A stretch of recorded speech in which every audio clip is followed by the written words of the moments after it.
देखिए ये कद्दू है, इसको हमने कद्दूकस कर लिया है।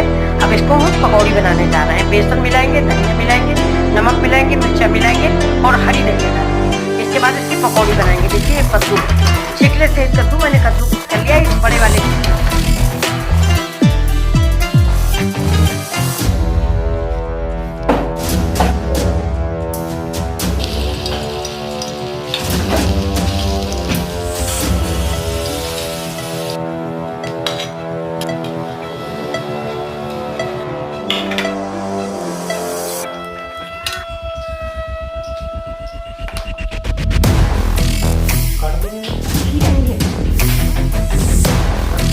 रहने दो रहने दो।